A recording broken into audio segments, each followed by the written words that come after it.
Here is the sharp claim.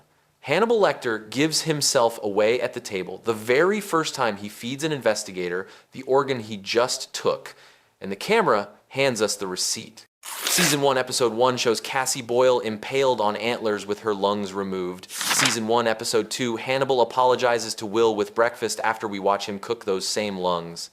This is commentary and critique for education and entertainment. Major spoilers ahead.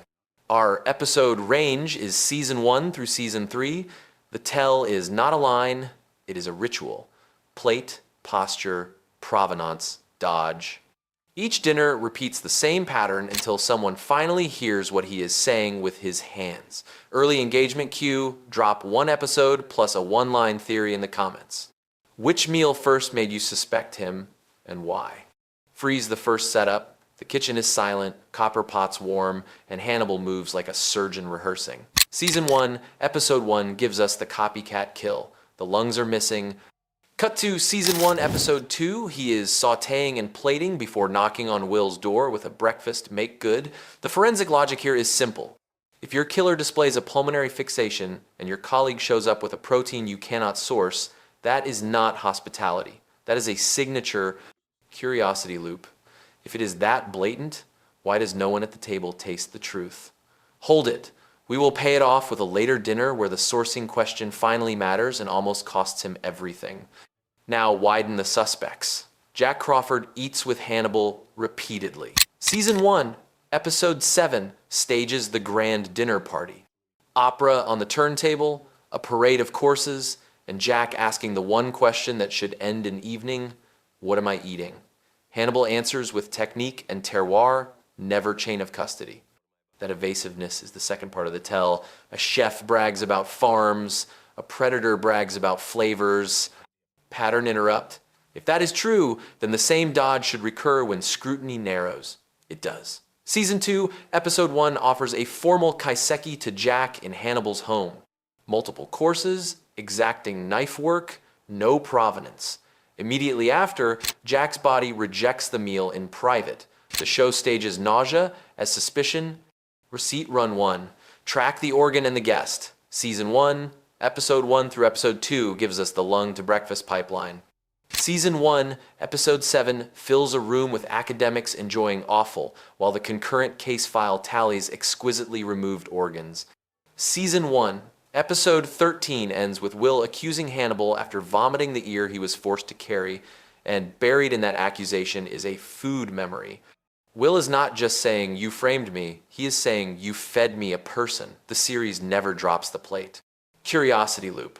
If the ritual is that tight, why does it not trigger a lab result earlier? Because the tell is designed to live just below the threshold of testability. The plating erases context. The language erases source. The victims are chosen to muddy timelines. You need suspicion before science. Counter theory. Maybe the tell is for us, not for them, a theatrical wink the show uses to keep tension high. The diners never taste it. The FBI never proves it, so perhaps it is only style. Test that against the receipts. Season 2, Episode 6.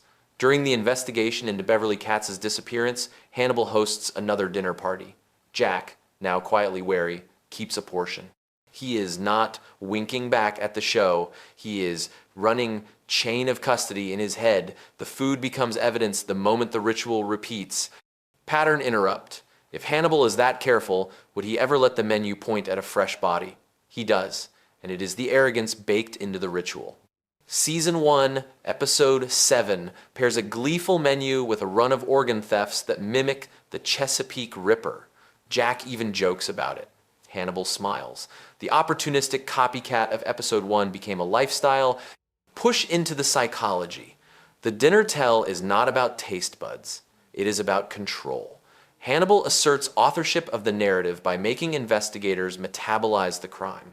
Season 1, Episode 2 shows Will eating the case. Season 2, Episode 1 shows Jack swallowing doubt and then purging it. Season 2, Episode 12, Tomei Wan makes it explicit when Hannibal weaponizes cuisine in front of Mason Verger, he feeds to dominate.